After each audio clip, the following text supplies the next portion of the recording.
Right,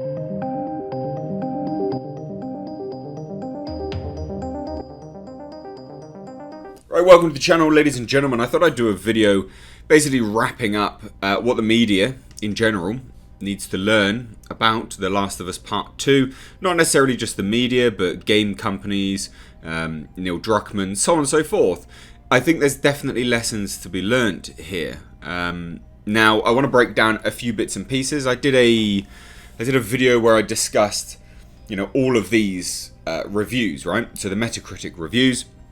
And I said we won't know the true picture until a few days' time, and I outlined how there will be positive reviews that were fake and there'll be negative reviews that were fake. But one thing that I really want to actually make clear now, and I really do mean this, is that no matter whether those reviews are fake or not on either side, they actually really matter, because that's still the public perception of the game.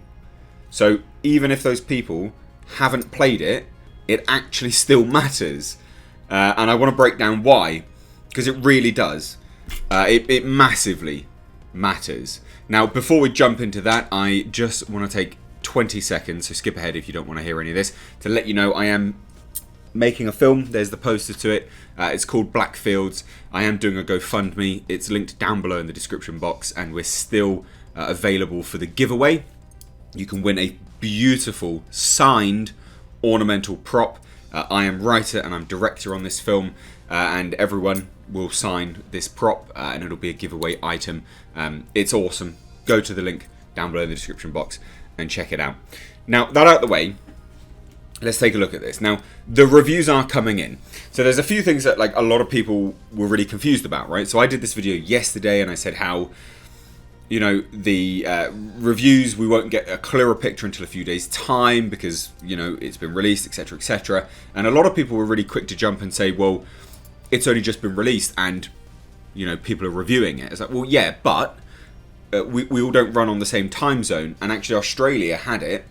So, there's certain time zones which actually had access to it a lot sooner than other people and had the ability to play it a lot quicker than other people. So, when we live in this kind of bubble of just thinking our time zone is the time zone, it makes you look a bit dumb. There were people that actually had the ability to play it, and they had been playing it, and inevitably they probably reviewed it. Now, let's get on to the fact that there are 26,150 ratings, user ratings on Metacritic. Now, I could go, and we will take a look at the PlayStation Store in a second, because that's important as well. Now on here, it gives us an average of 3.4, which has gone up, because it was, I believe, at 3.2 yesterday. So it has gone up. Now, in terms of the breakdown, it is overwhelmingly negative.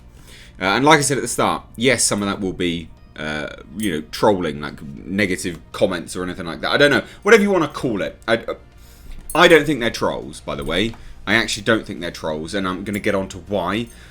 But if we accept that some of them are that sort of negative reviews where they haven't even played it, we must accept that some of these 7,331 are also people who haven't played it.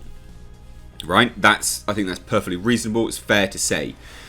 However, when we go over to the PlayStation Store, there are 2,335 user ratings, or just ratings in general, which gives it a 4.5 stars. Now, it's interesting, isn't it, when we look at that? So obviously there was 2,000 or so, right? So some of them will be critics, inevitably, obviously, here.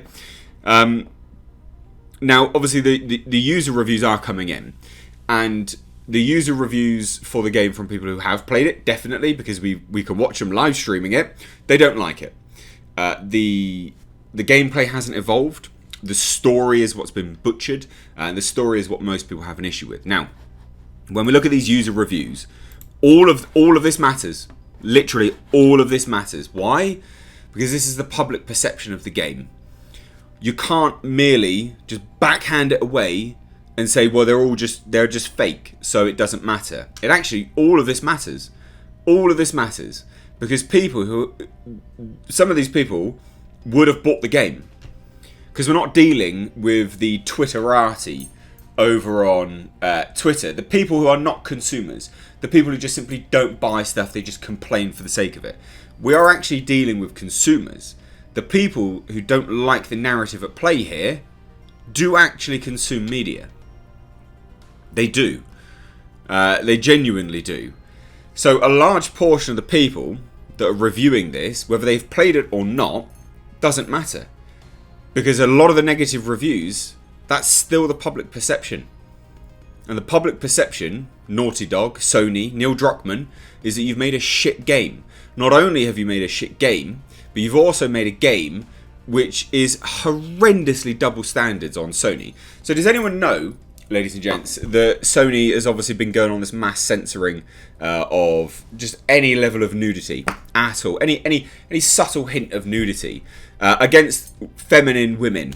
Yeah, cool, perfect. We're all on the same page. So how can Neil Druckmann put himself in the game essentially as someone that goes in dry on Abby, and they literally show a few pumps of this act between these two characters. Don't censor it, do they? Because apparently it's considered beautiful. But a man saving a woman and her having a bit of arse hanging out, oh, we can't have that. We can't have that. Not allowed. Very strange double standards at play here, Sony. Very, very strange double standards at play. We all must learn from this. And the biggest take home from this is it's been coined, but you get what you fucking deserve. You've been getting these review bombs and you deserve them. Sony, Naughty Dog, Druckmann, you deserve them. You have handled this absolutely appallingly. From the mass censorship that's been going on, the DMCA takedowns, so much so that you even DMCA struck yourself on Sony's Twitter account. How ludicrous is that? The DMCA strikes, operated by Muso TNT Limited on YouTube, as myself being one of them. Disgusting. Just to talk about the game. Horrendous. You get what you deserve. You know, you clamp down on this and you just try and just control the narrative. You deserve all of this. You deserve all of this. When leaks come out, you either embrace it or you just don't say anything. But you clamping down on this utter garbage has only led to more negativity for you. You know, they've been trying to take down memes. You don't own memes. Please behave. Learn copyright law, you absolute tool. So the lesson learned here is quite literally you get what you deserve. You know, you try controlling the narrative to this level, being like a miniature god of your own playground. It's just going to backfire. It's going to blow up in your face. And that's what's happened here, right? They did all of this stuff, which only caused more negativity. You've had people that would have bought it that have since said no because you have treated people like shit. There's clearly something going on here. There's clearly some kind of narrative at play. So then they didn't do anything about it. They just went, no, I'm not going to buy this game anymore. Why would I waste $60 on this game? So a lot of these people that are negatively reviewing this would have bought the game. Mark my words, they would have bought the game. And it does actually make a big difference. A few million sales here and there can actually make a huge difference. Even, and it's not even like a few $1 million on sales can make a huge difference when you look at the profit margins for these things. They're not massive. They're not huge profit margins. And I think, look, Neil Druckmann, so there's a lesson here, mate. You know, learn from it. Absolutely learn from it. And companies like Forbes, with this incredibly disgraceful article saying 2 warnings about The Last of Us 2 user review scores. Eric Kane, my boy, senior contributor. Well, let's just take apart your argument, shall we? Well, it should come as no surprise that critics and gamers disagree wildly on The Last of Us 2, though the reasons for this divide are less than clear-cut. Of course, not all critics adored the game, pretty much all of them did, and not all gamers hate it. That's too narrow a dichotomy for obvious reasons. In any case, if you're reading reviews from critics or gamers right now, or following the discussion about these reactions on social media, it probably doesn't hurt to have a little more context. Here we go. Apparently he's doing some context, right? Warning number 1. Review bombing. As Paul Tassi covered already here at Forbes Games, there is definitely some degree of review bombing going on here. That's when a bunch of gamers, whether through coordinated action or just common cause, head over to a site like Metacritic or Rotten Tomatoes and express their collective anger towards a game, movie developer, studio by giving it really low review scores and driving the aggregate down. In this case, as of writing, the game has a 95 to 100 critic review score, though many of the negative reviews I link to above are unscored and therefore don't impact the overall aggregate number, while the user review score is just 3.4 out of 10. Well, there's something to be had there, isn't there, mate? Why the hell are the negative reviews unscored? Why? That's very strange. Would you not agree? Yes. Why are you not pulling that up more? That's very, very strange. The actual certified critics that can impact the score have chose not to. Very suspect, I'm sure you'd agree. And then obviously goes on further and says that that's Nozlo's Warcraft 3 Reforged, which was review bombed to dust thanks to a legion of problems with the game and general antipathy for Blizzard following the whole Hong Kong protest censorship fiasco. So on one hand, you're saying, yeah, there's legions of problems with the game, but definitely it's to do with Hong Kong protest fiasco. Yeah, definitely to do with that. What? Make your mind up, ballbag. At the time, I pointed out that review bombing was one of the only realistic tools beyond voting with wallets normal consumers have to voice their discontent and anger at a game or game company. I noted that review bombing doesn't necessarily mean a game is as terrible as the score. There's no way Warcraft 3 Reforged is a 0.6 out of 10, but it is an indication that something is wrong and not just with entitled gamers. Okay, that we can agree with, but the fact that you've still not called out the critics, unbelievable. Absolutely unbelievable. And then there's more, like we get a bit further into this. But more on this in a minute. For now, warning number one is simply this. User review scores are not currently based on actual reviews. It doesn't matter. As you have just said, there is still something wrong with the game, and people should have a right to voice their concern and disdain or distaste for a company over their actions. You know, if I knew a company was employing slave labour, I would want to know about it. If I knew a company was essentially doing, modern slave labour with the crunch, whilst also butchering a story and treating the general audience and reviewers and, general commentators like crap, I'd want to know about it. And I think that's perfectly fair and, perfectly reasonable point to make out. Now, obviously, he goes on to say even further and says, within hours, innumerable 0 out of 10 user reviews were posted. There's literally no way any of these people could have finished the game, and as a critic myself, I don't think you should post a scored review if you haven't finished a game like The Last of Us 2, even if you've watched the spoilers and the leaks. Fuck off. Watching isn't playing, and I would personally never watch a game and then review it. Why not? When it is a story-driven game, and the gameplay hasn't evolved, you're going to be reviewing the story, are you not? And you can do that from watching it. Yes, you can. That's perfectly fine. I don't necessarily agree that it's the best way to go, but when it's a story, narrative-driven game, and that's what people are reviewing, and they make it very clear in their review, I would say that's perfectly fine. So take the user reviews with a grain of salt, but also take the response to these reviews with a grain of salt, which leads me to my second warning.